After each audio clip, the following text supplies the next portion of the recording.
చైనాలోని వుహాన్ సిటీలో HMP virus వల్ల 30 మంది స్టూడెంట్స్ తీవ్ర అనారోగ్యానికి గురయ్యారు. దీనివల్ల చైనాలోని కొన్ని స్కూల్స్ మూతపడ్డాయి. ఈ హెచ్ఎంపీ వైరస్ నార్థర్న్ చైనాలో చాలా ర్యాపిడ్ గా స్ప్రెడ్ అవుతుంది. మన ఇండియాలో ఒక 8 మంత్స్ బేబీకి ఈ వైరస్ కి సంబంధించిన కేసు రిజిస్టర్ అయింది. Human meta pneumo virus HMPV. ఈ వైరస్ ని 2001 లోనే కనుగొన్నారు. హెచ్ఎంపీవి బేసికలీ న్యూమో వైరడై ఫ్యామిలీకి సంబంధించింది. కోవిడ్-19 తర్వాత వచ్చిన ఆర్ఎస్వి కూడా సేమ్ ఫ్యామిలీకి సంబంధించింది. ఆర్ఎస్వి అంటే రెస్పిరేటరీ సింకటైల్ వైరస్. ఈ ఆర్ఎస్వి పర్టికులర్ గా 5 years కన్నా తక్కువ ఏజ్ ఉన్న పిల్లల్ని ఎఫెక్ట్ చేసింది. ఇది బేసిక్ గా సీజన్ చేంజ్ అయినప్పుడు పిల్లల్లో బాగా ఎఫెక్ట్ చూపిస్తుంది. దీన్నే మనం వింటర్ వైరస్ లేదా చిల్డ్రన్స్ ఫ్లూ అని పిలిచేవాళ్ళం. ఈ వైరస్ మన ఇండియాలో చాలా కామన్. ఇది ఆటోమేటిక్ గా 2-3 weeks లో తగ్గిపోయేది. సేమ్ హెచ్ఎంపీ వైరస్ కూడా నార్మలే, కానీ ఇప్పుడున్న సిచ్యువేషన్ లో కాదు. ఎకనామిక్ టైమ్స్ లో వచ్చిన ఈ ఆర్టికల్ చూడండి. ఈ హెచ్ఎంపీ వైరస్ ఇన్ఫ్లుయెన్జా ఏ, మైకోప్లాస్మా న్యూమోనియా, కోవిడ్-19 ఇంకా కొన్ని వైరస్లతో పాటు ర్యాపిడ్ గా స్ప్రెడ్ అవుతుంది. ఇప్పటి వరకు వచ్చిన రిపోర్ట్స్ ప్రకారం ఈ వైరస్ నార్థర్న్ చైనాలోని బీజింగ్, టియాన్జిన్, హెబై, షాంగ్షి ఇంకా ఇన్నర్ మంగోలియాలో ర్యాపిడ్ గా స్ప్రెడ్ అవుతుంది. ఈ వైరస్ చైనాలోనే కాకుండా Japan, south Korea, United states, Canada ఇంకా ఇండియాలో కూడా స్ప్రెడ్ అవుతుంది. Chinese centre for disease control and prevention వాళ్ళు December 16 నుంచి December 22 వరకు రిజిస్టర్ అయిన మొత్తం కేసెస్ లో 6.2% కేసెస్ హెచ్ఎంపీ వైరస్ పాజిటివ్ గా డిటెక్ట్ చేశారు. ఇందులో 5.4% కేసెస్ రెస్పిరేటరీ ప్రాబ్లమ్స్ వల్ల హాస్పిటలైజ్ అయ్యారు. కానీ పర్టికులర్ గా ఎన్ని సిటీస్ లో ఎన్ని కేసెస్ వచ్చాయో ఇంకా రిపోర్ట్స్ ఇవ్వలేదు. ఈ డేటా చూసాక మీకు మెయిన్లీ కొన్ని క్వశ్చన్స్ రైజ్ అవ్వచ్చు. నెంబర్ 1, హెచ్ఎంపీవి డేంజరసా? నెంబర్ 2, చైనా మనకి ఇచ్చిన డేటా కరెక్టేనా? అసలు ఈ హెచ్ఎంపీ వైరస్ సిమ్టమ్స్ ఏంటి?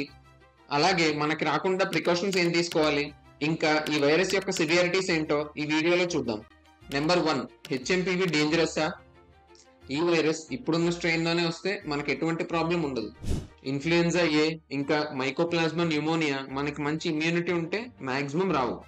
ఒకవేళ వచ్చినా జస్ట్ 2-3 weeks లో రికవర్ అయిపోతాం.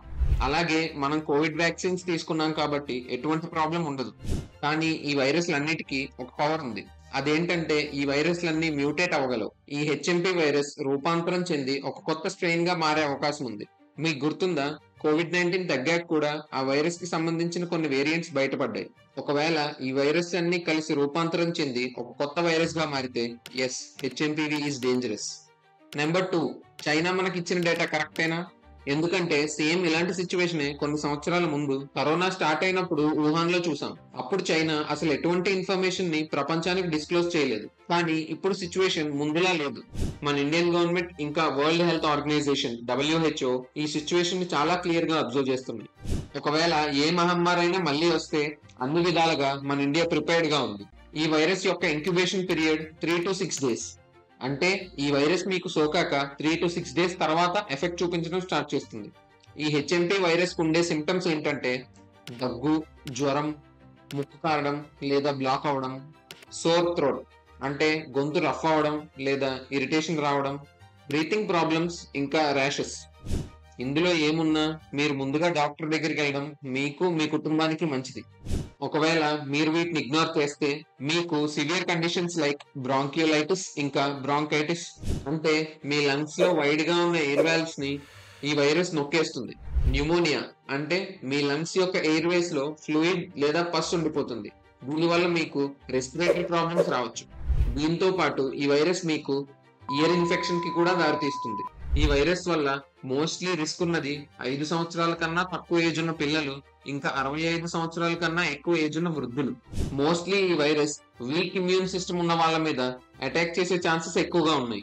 అంటే HIV, క్యాన్సర్ లేదా ఆటో ఇమ్యూన్ డిసార్డర్స్ తో పాటు ఆస్తమా ఇంకా COPD అంటే క్రోనిక్ అబ్స్ట్రక్టివ్ పల్మనరీ డిసీజ్ ఉన్న వాళ్ళు జాగ్రత్తగా ఉండాలి.